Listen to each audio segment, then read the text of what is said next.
আপনারা কি আমার কথা শুনতে পাচ্ছেন?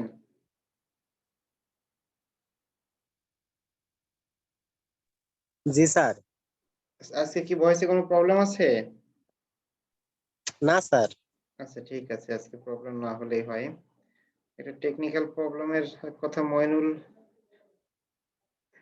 মইনুলের কাছ থেকে শুনছিলাম যে রেকর্ডিংটা যদি পজ না করে এন্ড মিটিং করলে প্রবলেমটা হয়। দেখা যাক আজকে এরকম কোনো প্রবলেম হবে না আশা করি।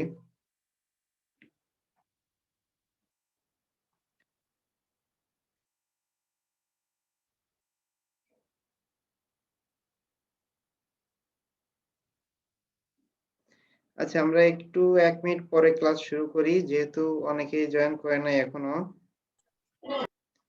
আর আজকে আমাদের ফার্স্টে সফটওয়্যার ডেভেলপমেন্ট 3 এর উপরে ক্লাস হবে। দেন আপনাদের একটা হোম টাস্ক দেওয়া হবে। দেন আমরা মোবাইল কম্পিউটিং ল্যাবের ক্লাস করব। আর আমরা হচ্ছে মাঝে আমাদের সামনের একটা দিন ক্লাস হবে না, এর পরেই আমরা প্র্যাকটিক্যাল ওয়ার্ক শুরু করব। আজকে পর্যন্ত থিওরি ক্লাস হবে।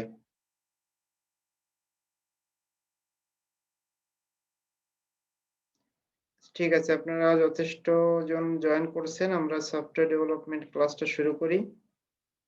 দেন আধা ঘন্টার মতো ক্লাস হওয়ার পরে আমরা ডিসকানেক্ট হব না, 5 মিনিট জাস্ট কানেক্টেড থাকলাম, একটু রেস্ট নিয়ে তারপরে সেকেন্ড ক্লাসটা শুরু করা হবে। তো আপনারা সবাই মনোযোগ দিয়ে ক্লাস করেন। আমি স্ক্রিনটা শেয়ার করি।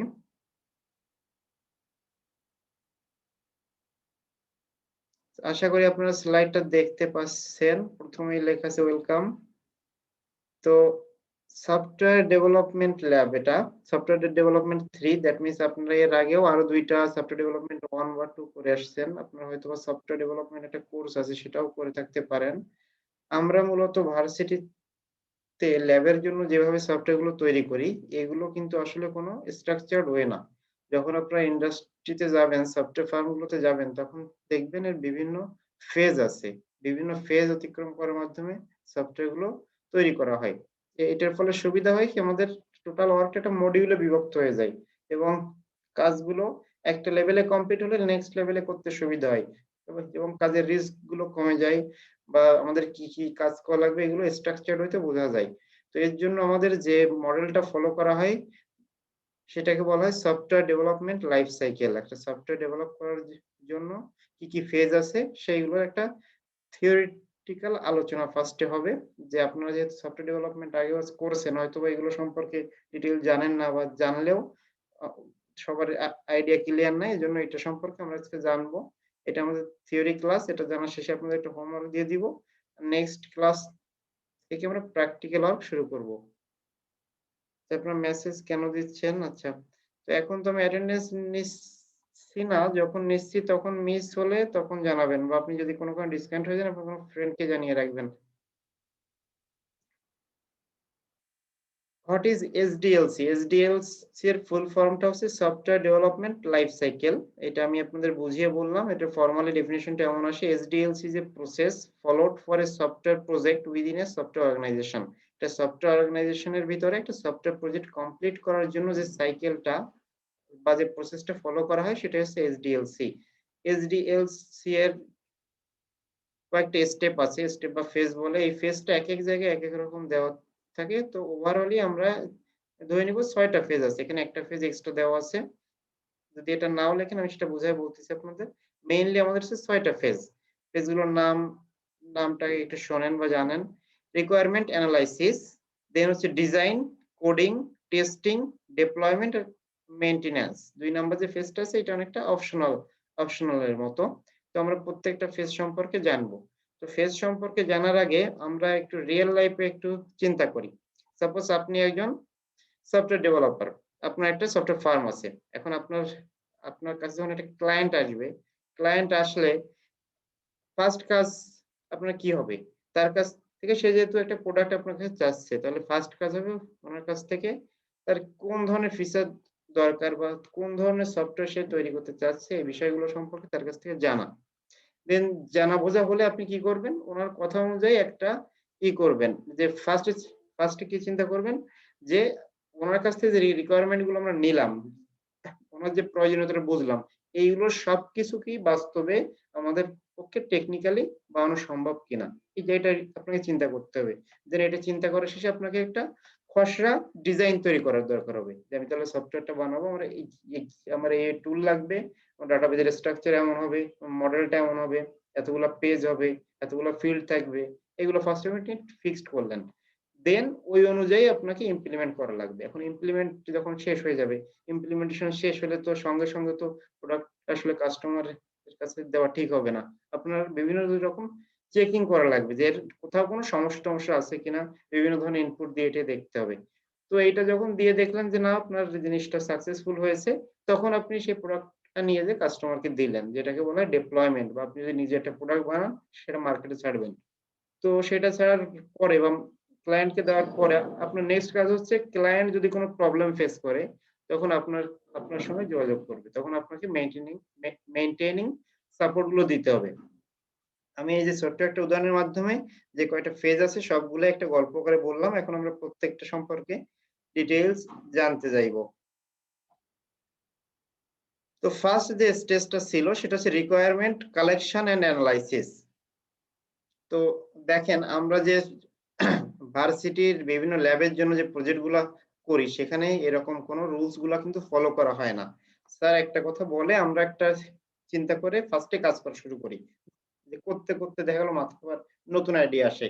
নতুন আইডিয়া আসলে আবার নতুনভাবে ইমপ্লিমেন্ট করা হয়, বা অনেক সময় দেখা যায় যে লাস্ট উইক বা ২ উইক আগে দেখলাম কি আমাদের কাজের যেভাবে আগাচ্ছি এটাতে আসলে এটা বাস্তবে করা সম্ভব হবে না। যে কিছু রেস্ট্রিকশন আছে। তখন আবার প্রজেক্টের মডেল গুলো চেঞ্জ করা হয়। যদি আমরা এই এই যে ৬ টা স্টেপ বললাম, এই ৬ টা স্টেপ ফলো করে কাজটা শেষ করা হতো, তাহলে আমাদের এই ধরনের প্রবলেম ফেস করতে হতো না। তো ফার্স্ট কাজ হচ্ছে আমাদের সফটওয়্যার ডেভেলপ করা রিকোয়ারমেন্ট কালেকশন এন্ড এনালাইসিস। আমাদের যে ক্লায়েন্ট আছে বা কাস্টমার আছে, বা আপনি যদি নিজেই একটা নিউ ইনোভেটিভ প্রোডাক্ট আনতেছেন মার্কেটে, তাহলে লোকজনের চাহিদা কেমন হতে পারে এই বিষয়ে আপনার একটা ভালো মতো রিকোয়ারমেন্টটা কালেকশন করতে হবে এবং এনালাইসিস করা লাগবে। ফার্স্ট কাজ হচ্ছে আপনার এইটা। এই কালেকশন শেষে এবং এনালাইসিস শেষে আপনাকে বুঝতে হবে সফটওয়্যারে কোন, কোন ধরনের ফিচার আছে, আমি কোন, কোন ধরনের সার্ভিস প্রোভাইড করতে পারবো। এই এই যেমন ধরেন আপনার এখন বর্তমানে যে মার্কেটে বিভিন্ন রকম সফটওয়্যার আছে, যেমন ফুড পান্ডা, তারপরে আপনার উবার, পাঠাও, এই সফটওয়্যার গুলো তো একদিনে হঠাৎ করে আসে নাই। এইগুলা যেসব ইঞ্জিনিয়ার তৈরি করেছে তারা ফার্স্ট এ রিকোয়ারমেন্টটা বুঝছে যে কাস্টমার এই ধরনের রিকোয়ারমেন্ট আছে। তো এইগুলো হচ্ছে বিভিন্ন ধরনের প্রোডাক্ট। এইটা কোনো ক্লায়েন্ট চায় নাই। এটা হচ্ছে নিজেরাই তৈরি করছে। ওদের নিজেদের স্বকীয় প্রোডাক্ট। আর অন্য যেসব বিষয়গুলো আছে, যে সাপোজ আপনাদের ইউনিভার্সিটির জন্য যে রেজিস্ট্রেশন সিস্টেমটা আছে এটা তো নিশ্চয়ই কোনো একজনের কোনো একটা কোম্পানির কাছ থেকে বানানো হয়েছে। ধরুন নিজেদের ডেভেলপার দিয়ে বানানো হয়েছে। সো এখানে রিকোয়ারমেন্টটা আপনাদের ইউনিভার্সিটির ফার্স্ট এ দেওয়া লাগছে। যে আমার এরকম ফিচার সমৃদ্ধ একটা প্রোডাক্ট দরকার। তো এই ফিচার গুলোর যে আলোচনা বা রিকোয়ারমেন্ট সম্পর্কে যে বিশ্লেষণ সেটা হচ্ছে রিকোয়ারমেন্ট কালেকশন এন্ড এনালাইসিস। তো এই ফেজটা খুবই ইম্পোর্টেন্ট, বিকজ আপনি যদি ভালো মতো রিকোয়ারমেন্ট কালেক্ট না করতে পারেন তাহলে কখনোই কাস্টমার কে স্যাটিসফাই করা যাবে না। সো কাস্টমারের কাছ থেকে বিষয়গুলো খুব ভালোভাবে জেনে নিতে হবে। আপনারা যারা সফটওয়্যার ফার্মে যাবেন তারা বিষয়গুলো বুঝবেন। একেকজনের একেক ফিল্ডে জব হয়। যেমন যদি কারো পোস্টিং হয় রিকোয়ারমেন্ট কালেকশন এন্ড এনালাইসিস এর এই ফেজটাতে, তাহলে আপনার কাজ হবে কাস্টমারদের সঙ্গে ডিল করা এবং সে কোন ধরনের প্রোডাক্ট চাচ্ছে এইগুলো তার কাছ থেকে ক্লিয়ার হওয়া। নেক্সট যে কাজটা, সেকেন্ড যে ফেজটা সেটা হচ্ছে ফিজিবিলিটি স্টাডি। ফিজিবিলিটি স্টাডি বলতে বোঝানো হচ্ছে যে প্রবাবিলিটি স্টাডি, সহজ কথায় বলা যায় সম্ভাব্যতা যাচাই করা। আমরা যে প্রোডাক্টটা বানাতে চাচ্ছি এইটা কতটুকু প্রবাবল হবে, সম্ভাব্য হবে। যে আনরিয়ালিস্টিক একটা প্রোডাক্ট আসলে কখনো বানানো সম্ভব হবে না। সো ফিজিবিলিটি স্টাডির ক্ষেত্রে আমাদের বেশ কয়েকটা জিনিস মাথায় রাখা লাগে। এগুলো আপনার নাম বললে বুঝে ফেলবেন। ইকোনমিক, যে আসলে আমাদের যে বাজেট আছে বা কাস্টমার যে বাজেটটা আমাদের দিতে চাচ্ছে, সাপোজ ৫০,০০০ বা ১,০০,০০০ বা সামথিং, এই বাজেটের ভিতরে এই প্রোডাক্টটা অ্যাকচুয়ালি বানানো সম্ভব হবে কিনা এটা আপনাদের ফার্স্ট ভেবে দেখতে হবে। যদি আপনি তো নিশ্চয়ই নিজের লস করে কাস্টমার প্রোডাক্ট দিবেন না।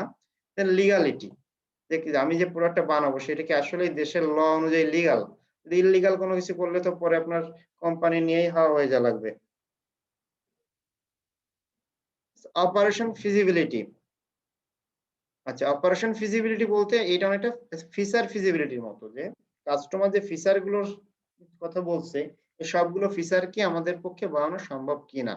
না, একটা বিষয় মাথায় রাখতে হবে যে টেকনিক্যাল যে বিষয়টা, আমাদের যে ইনফ্রাস্ট্রাকচার আছে, আমাদের যে কম্পিউটার সিস্টেম আছে এবং অন্য যে টেকনিক্যাল সাপোর্ট আছে, এইগুলো দিয়ে এই প্রোডাক্টটা বানানো সম্ভব হবে কিনা। শিডিউল বলতে গিভেন টাইম বোঝানো হচ্ছে, যে কাস্টমার বললো আমার উইদিন 7 ডেজ এর ভিতরে প্রোডাক্টটা দরকার। তো আপনার যে জনবল আছে, দেন যে রিসোর্স আছে, সেটা দিয়ে প্রোডাক্টটা এই শিডিউলে বানানো সম্ভব হবে কিনা, এটা আপনার ফার্স্টে ফিজিবিলিটি স্টাডিতে ভেবে দেখতে হবে। যদি সবগুলা মিলাই আপনি একটা লাভবান অবস্থায় থাকেন, তাহলেই প্রজেক্টটা সামনে আগাতে হবে, না হলে ডিসমিস করতে হবে। তো আশা করি আপনারা এই দুইটা স্টেপ ভালো মতো বুঝতে পারছেন। তারপরে আমরা চলে আসি ডিজাইন স্টেজ। আপনার ডাটাবেস কোর্সটা যেহেতু করেছেন, তাহলে জানেন যে ডাটাবেস বানানোর আগে ফার্স্টে আমাদের ডাটাবেস ডিজাইন করতে হয়, তারপর ইআর ডায়াগ্রাম বানানোর দরকার হয়, এন্টিটি রিলেশনশিপ ডায়াগ্রাম। সো এই সফটওয়্যার বানানোর আগে আমাদেরও অনেকগুলো বিষয় আছে, এগুলো ডিজাইন করা লাগে। যেমন একটা হচ্ছে সফটওয়্যার আর্কিটেকচার কেমন হবে সেটা ফার্স্টে আমাদের স্কেচ করে নিতে হয়, তাহলে যারা ডেভেলপ করবে তাদের জন্য সুবিধা হয়। না হলে একটা হজরওয়ালা অবস্থা, যে আমরা কোন কোন ফিচার গুলো তৈরি করেছি, কোনটা তৈরি করে নাই, এগুলো বুঝতে অসুবিধা হয়। মডিউলস বলতে বোঝানো হচ্ছে যে আমাদের যে আর্কিটেকচার আছে এটাকে যদি কয়েকটা মডিউলে বিভক্ত করা যায়, এবং যদি কিছু ফিচার এমন হয় যে একই ফিচার দুইটা জায়গায় ইউজ হচ্ছে সামান্য মডিফিকেশন অনুযায়ী, সেগুলো মডিউলস এর মাধ্যমে ক্লিয়ার হওয়া যায়।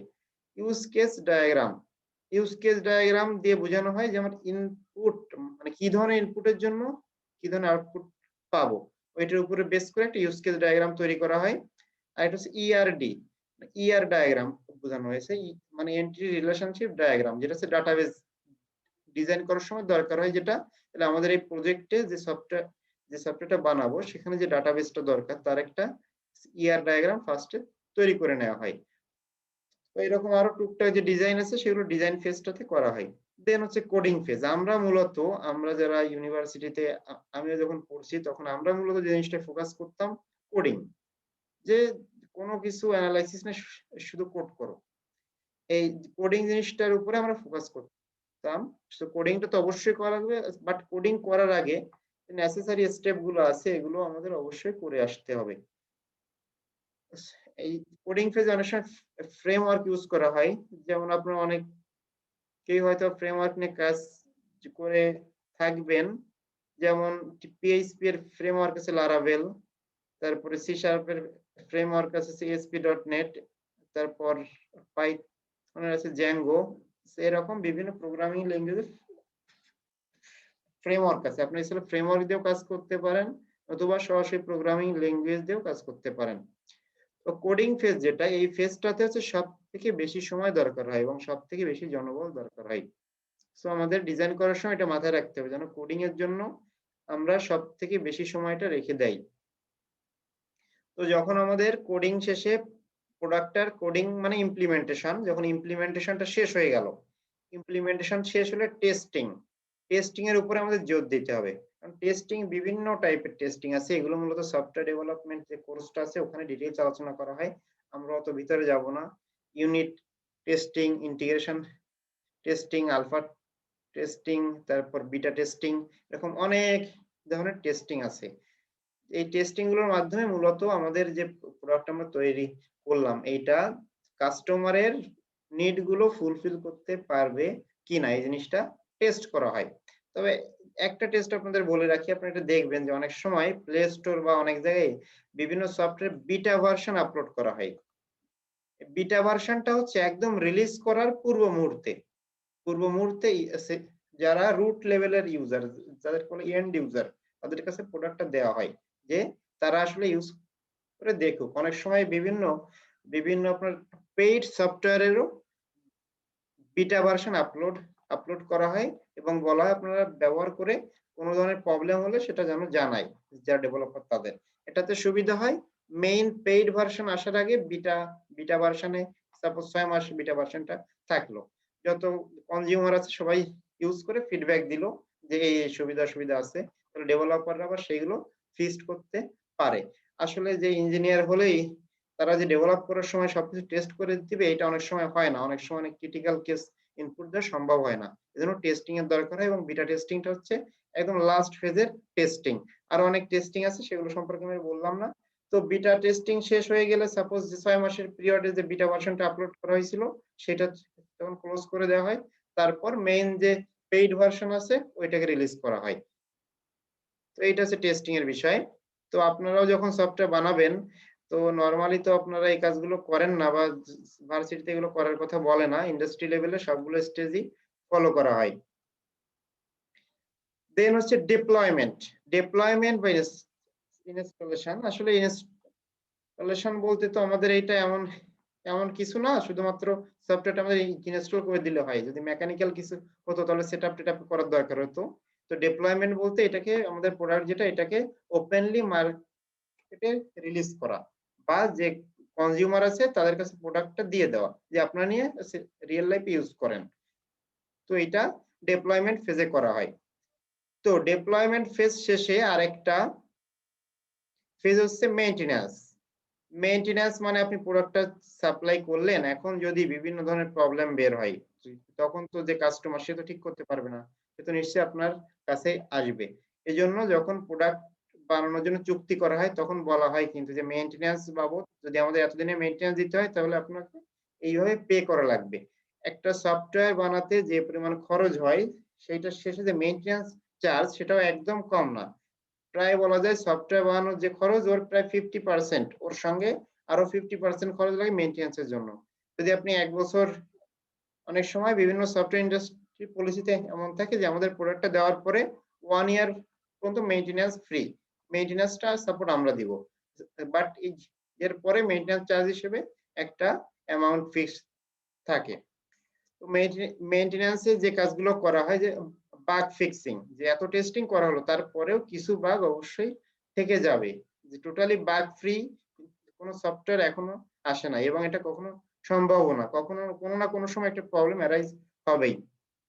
আপগ্রেড, অনেক সময় ভার্সন আপগ্রেডের দরকার হয় বা এনহ্যান্সমেন্ট মানে বিভিন্ন এক্সট্রা ফিচার যোগ করার দরকার হয়। আচ্ছা, তাহলে আশা করি আপনারা সবাই এই যে সফটওয়্যার ডেভেলপমেন্ট লাইফ সাইকেলে যে 6 বা 7টা স্টেজ বা ফেজ আছে এগুলো সবাই বুঝতে পারছেন। আচ্ছা, আপনারা যারা উপস্থিত আছেন আমি আপনাদের অ্যাটেন্ডেন্সটা নিয়ে ফেলি।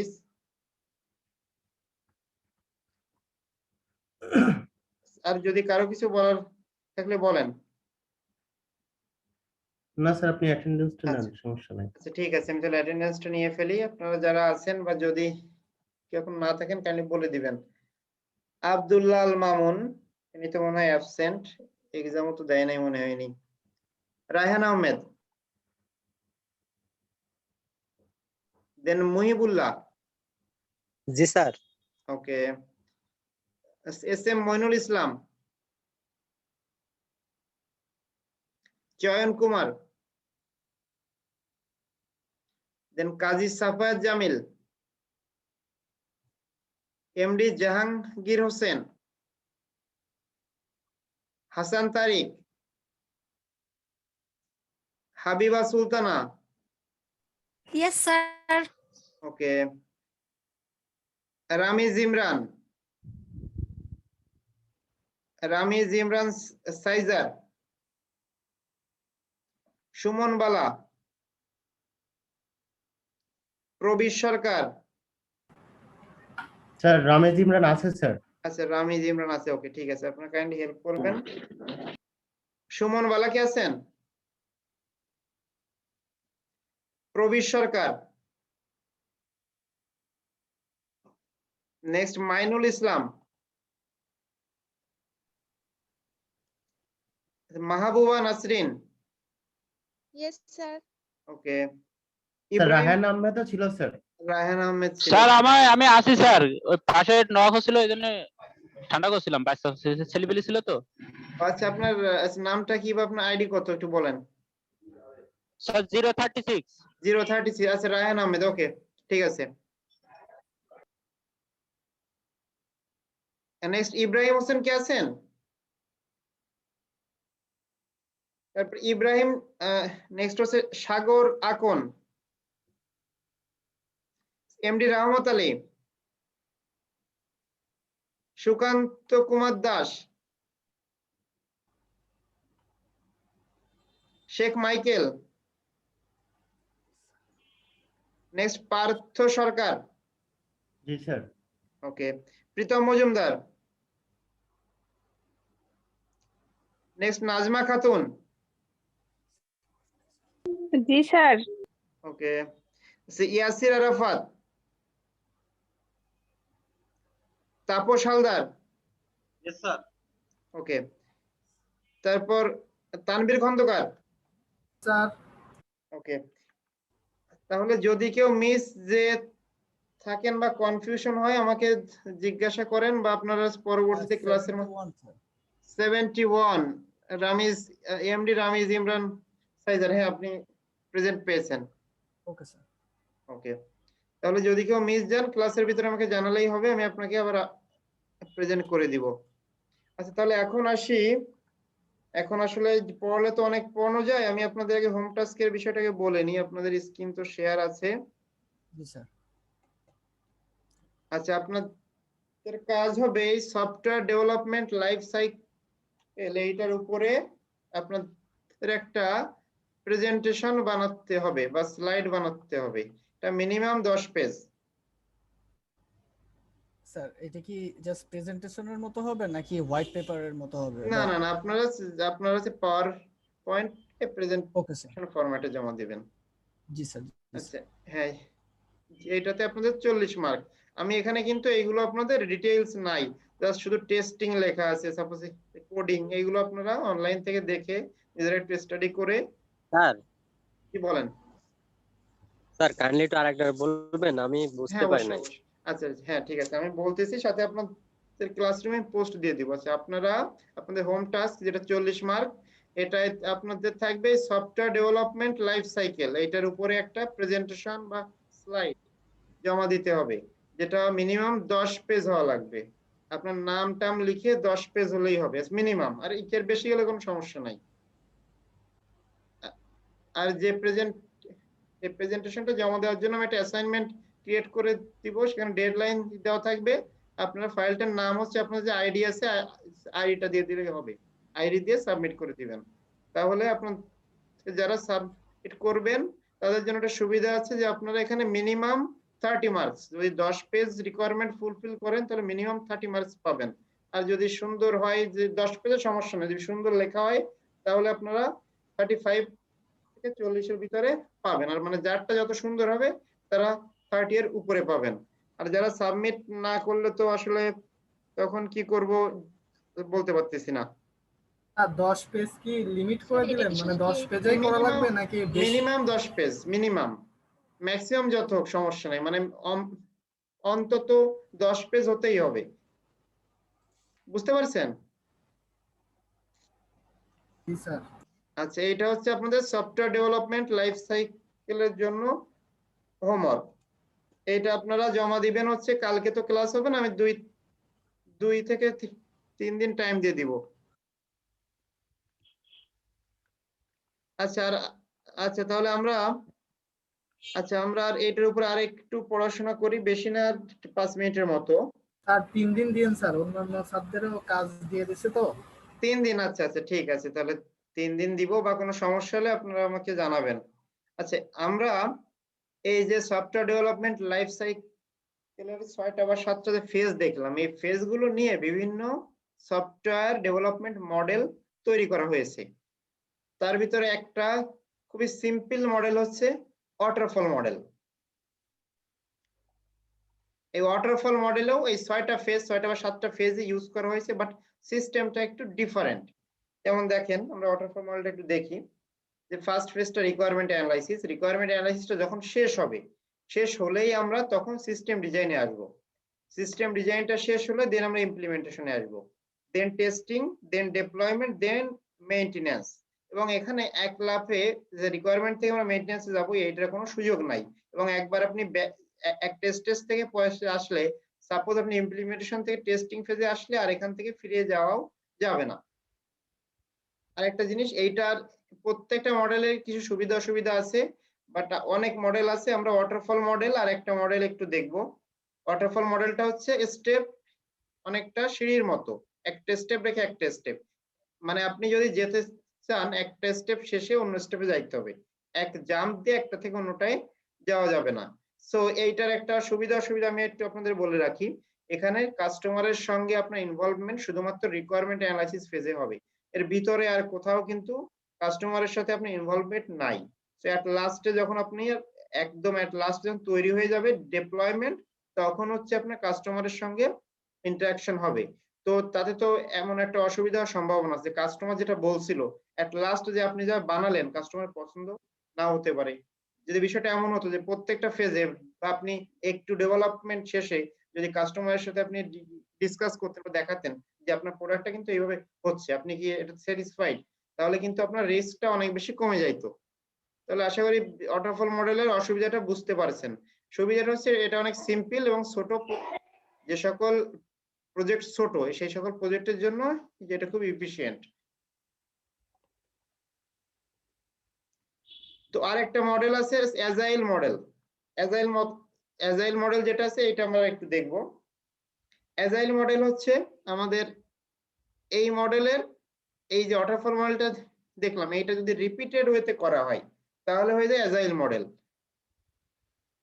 দেখেন আমরা ফার্স্ট যে ইটারেশন, এখানে আমরা রিকোয়ারমেন্ট অ্যানালাইসিস সব যে 5-6টা ফেজ আছে সবগুলাই শেষ করব, বাট এখানে আমরা সাপোজ একটা ফিচার বানাবো, যে অল্প একটু ডেভেলপমেন্ট আমরা করব, দেন সেইটা শেষ হলে সেকেন্ড যে ইটারেশনে যাব, তখন আমরা কাস্টমারের কাছ থেকে আবার অল্প কিছু ইনফরমেশন নিব, সঙ্গে সঙ্গে কাস্টমারকে আমাদের প্রোডাক্টটা দেখালাম যে আমরা এই ছোট একটু বানিয়েছি, আপনার কি পছন্দ হয়েছে, বা উনি যদি ওই সময় কিছু ফিডব্যাক দেয় যে না এরকম হলে ভালো হতো, সেটাও চেঞ্জ করব, নতুন যে ফিচার দেবে সেটা নিয়ে আমরা কাজ করব। এইভাবে আমাদের ছোট ছোট ইটারেশনের মাধ্যমে আমাদের সফটওয়্যারটা আস্তে আস্তে বিল্ড হবে। সো এটার সুবিধাটা হচ্ছে কি, এটার রিস্ক হচ্ছে কম, মেইন প্রোডাক্ট যখন বের হবে কাস্টমার অবশ্যই পছন্দ হবে, বিকজ প্রত্যেকটা ডেভেলপমেন্টে কাস্টমারের ইনভলভমেন্ট ছিল। অসুবিধা এটাই সময় বেশি লাগে এবং নরমালি এটা খরচ একটু বেশি হয়।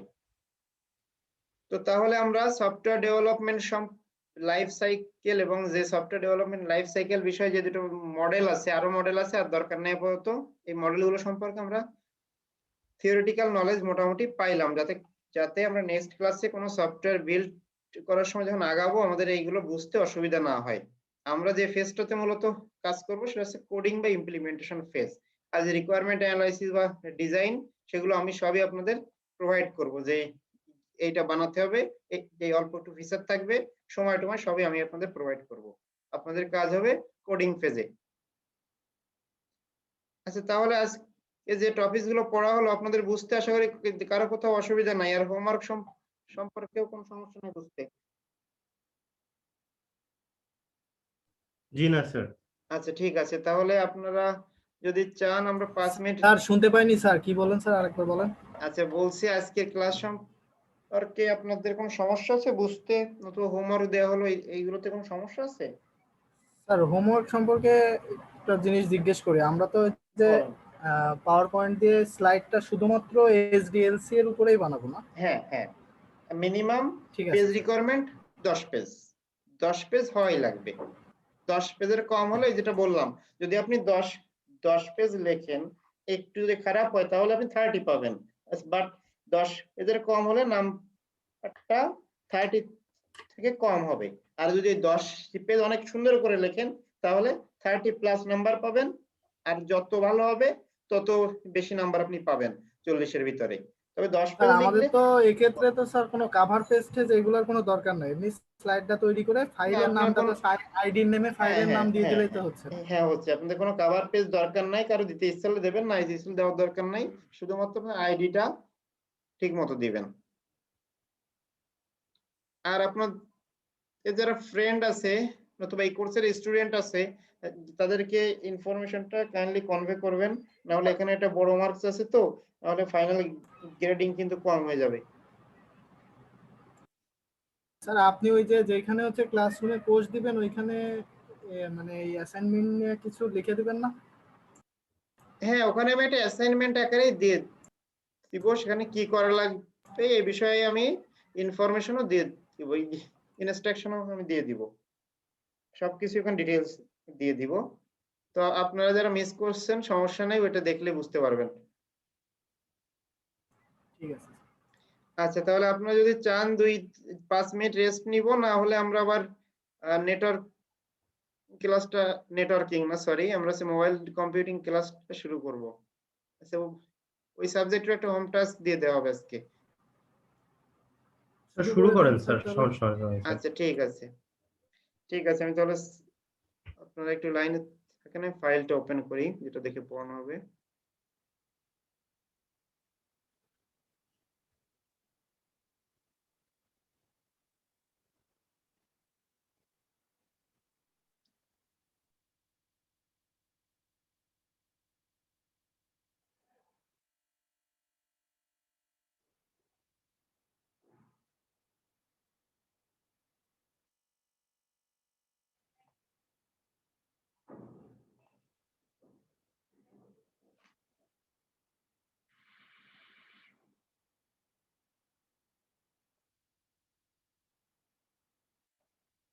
আচ্ছা, আপনারা সবাই তো আছেন অবশ্যই। তো আমাদের এই ল্যাবের জন্য যে হোম টাস্কটা দেওয়া হবে এটা একটু অন্য ধরনের। এটা আপনার এরকম কোনো কিছু সরাসরি লিখে সাবমিট করা লাগবে না। আপনারা কি আমার কথা শুনতে পাচ্ছেন? জি স্যার। আচ্ছা জি স্যার, এইটা শুনতে পাচ্ছি স্যার। ঠিক আছে। আচ্ছা, এইটা হবে হচ্ছে আপনাদের একটা অ্যাসাইনমেন্ট আকারে গুগল ফর্ম আমি দিয়ে দিব। সেখানে বেশ কিছু কোশ্চেন থাকবে, টোটাল 40 মার্কস। আপনাদের 2 দিন টাইম দিব, 2 দিনের ভিতরে আপনাদের লিখে ওখানে জমা দিতে হবে। এটা আপনাদের মানে এক্সটার্নাল ছবি উঠে জমা দিতে হবে না, প্রত্যেকটা নিচে স্পেস দেওয়া থাকবে, আপনাদের ওখানে টাইপ করে দিলেই হবে। এই যে হোমওয়ার্কটা এইটা হবে এরকম। স্যার অনেকটা স্যার, শর্ট যেহেতু কোশ্চেন যেভাবে হতো স্যার আমাদের পরীক্ষাতে সেইভাবে। হ্যাঁ, অনেকটা স্যার, হচ্ছে যেহেতু আমাদের কাছে কোশ্চিন দিয়ে দিচ্ছেন আর 2 দিন টাইম দিচ্ছেন, সেক্ষেত্রে কোশ্চিন কি অনেক হার্ড হবে নাকি? না না, কোশ্চেন হার্ড হবে না, আপনারা ডিসকাস করে অ্যানসার দিতে পারেন, কোনো অসুবিধা নাই। টাইম আপনাদের হয়তো বা একদিন সময় দিলাম, এখন আপনারা ভালো করেন এক্সামে, তারপরেও সবকিছু পারবেন না আশা করি, কিছু তো ভুল যাবেই। আর জি সবাই স্যার। তো আর অনেকে তো লয়াল পারসন আছে যে আমার এক্সাম আমি দিব, আমি অন্য কারোর সঙ্গে শেয়ার করব না বা অন্য কারো হেল্প নিব না, এরকম লোক দেখবেন সব জায়গায় 2-3 জন অবশ্যই থাকে। না না, কোশ্চেন খুব বেশি হার্ড হবে না, আপনারা যেগুলো বুঝে থাকেন তাহলে আপনারা পারবেন। তো অলরেডি আপনাদের গত ক্লাসে যা পড়িয়েছি, একটা হচ্ছে ক্লাস আইডেন্টিফিকেশন, আর একটা হচ্ছে আপনার কোন মানে আইপি তে ভুল থাকলে সেটা ডিটারমিনেশন, এই দুইটা থেকে কোশ্চেন থাকবে। আর একটা হচ্ছে আপনার আজকে যেগুলো পড়ানো হবে এইগুলোর ভিতর থেকে কোশ্চেন থাকবে, টোটাল 40 মার্কস। আর হচ্ছে একটা জিনিস, আমি যে একদিনের কথা বললাম, ধরেন একদিন যদি নাও দেয় আপনাদের সুবিধা মতো, একদিন আমি 2 ঘন্টা দিয়ে দিলাম, যে 2 ঘন্টার ভিতরে লিখে সাবমিট করবেন। যদি একদিন চান একদিন, 2 দিন আসলে বেশি হয়ে যায়। সেটা যখন আপনার অ্যাসাইন করা হবে, নতুবা আপনারা একটু চিন্তা করেন, ক্লাসের শেষে আমাকে জানায়েন। আচ্ছা, আমরা তাহলে আচ্ছা, আরেকটা জিনিস বলে রাখি, আমরা কিন্তু নেক্সট ক্লাস থেকে প্র্যাকটিক্যাল ওয়ার্ক শুরু করব। যদি আপনাদের কোনো সফটওয়্যার ডাউনলোড দেওয়ার দরকার, আমি সেটা দেখে আপনাদের ক্লাসরুমে জানিয়ে দিব, দরকার লিংকও দিয়ে দিব, যেখান থেকে এই সফটওয়্যারগুলো ইনস্টল করে রাখবেন। জি স্যার, আপনি ক্লাসরুমে ওকে পোস্ট দিয়ে স্যার। রাখেন, পরে আমরা ওটা দেখে যদি ডাউনলোড দেওয়া লাগে দিয়ে দিলাম, আচ্ছা না হলে আপনি লিংক দিয়ে দিলেন। আচ্ছা আচ্ছা, ঠিক আছে।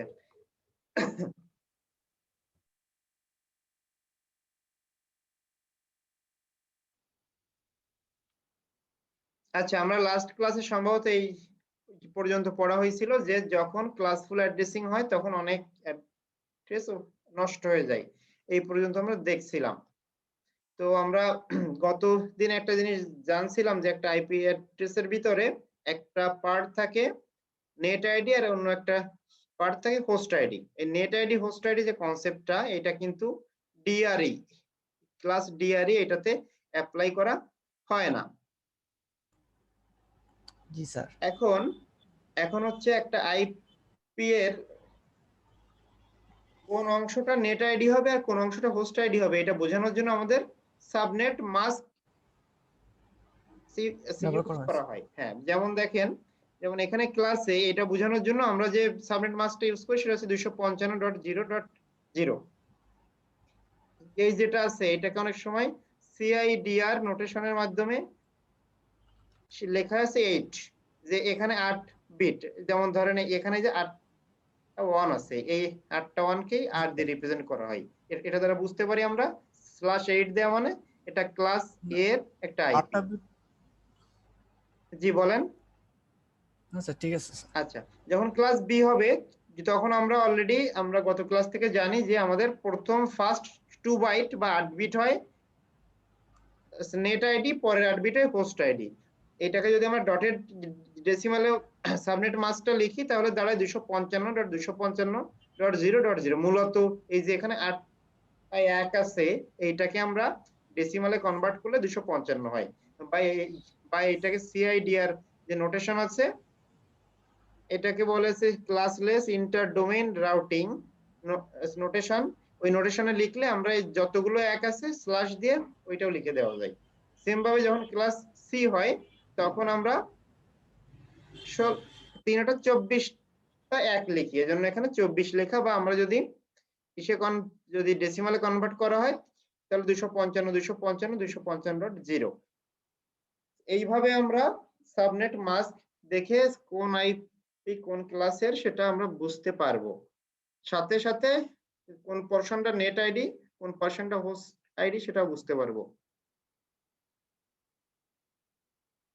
আচ্ছা, এই জন্য বলা আছে যে ক্লাসলেস ইন্টারডোমেইন রাউটিং যখন করা হয় তখন নরমালি 8, 16 আর 24 এই 3টা সংখ্যা লেখা হয়। আচ্ছা, এই মাস্কের যে কাজ আছে সেটা আমাদের নেট আইডি আর হোস্ট আইডি খুঁজে পেতে সহায়তা করে। আচ্ছা, আপনাদের কিন্তু হোম টাস্ক 6 এমসিকিউ থাকতে পারে। শর্ট কোশ্চেন এমসিকিউ সব মিলায় 40 মার্কস। এই যেগুলো পড়ানো হচ্ছে এগুলোর ভিতর দিয়েই হবে। সো আপনাদের কোশ্চেনটা সেট করতে একটু টাইম লাগবে। অ্যাসাইনমেন্টটা তো আপনাদের দিয়ে দিলাম, এটার জন্য কোশ্চেন সেট করার দরকার হয় নাই। তাহলে আমরা বুঝলাম যে সাবনেট মাস্ক যেটা আছে সেটা আসলে মূলত মোট হচ্ছে 32 বিট। সেখানে কিছু বিট থাকে 1 আর কিছু বিট থাকে 0। যেগুলো আমরা দেখলাম ওইগুলো একটু ডেসক্রিপটিভ ভাবে এখানে বলা। টোটাল এখানে 32 বিট আছে। ফার্স্ট বিট এখানে ফার্স্ট কিছু বিট 1, পরের কিছু বিট হচ্ছে 0।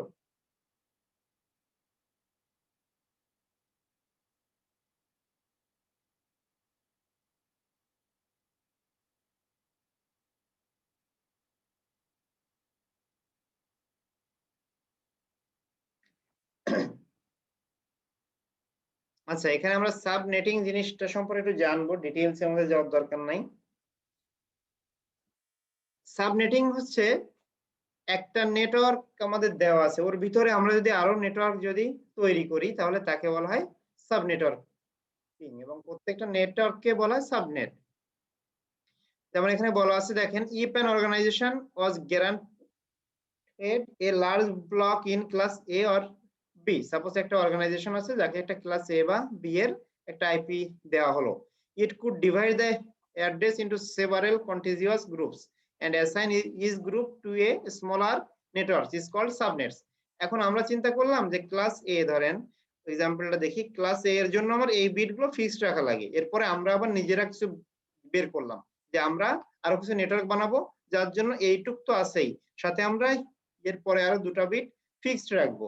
এইভাবে রেখে রেখে আমরা আরো কিছু ক্লাস এর আন্ডারে নেটওয়ার্ক বানালাম। একটা নেটওয়ার্কের ভিতরে আরো নেটওয়ার্ক যে বানানো এটাকে বলা হয় সাব নেটওয়ার্কিং। তো এখানে আমরা এর বেশি জানবো না। চার একটা জিনিস আমরা গতদিন দেখছিলাম যে ক্লাস ফুল যে অ্যাড্রেসিংটা আছে, তো এইটাতে কিন্তু আমাদের সমস্যা আছে, অনেক নেট অনেক আইপি অ্যাড্রেস আমাদের নষ্ট হয়। তাহলে এটার একটা সমাধান আছে, সমাধান হচ্ছে ক্লাসলেস। যদি আমরা কোনোভাবে ক্লাসলেস আইপি ইউজ করতে পারি তাহলে আমাদের এই আইপি যে নষ্ট হয়ে যায়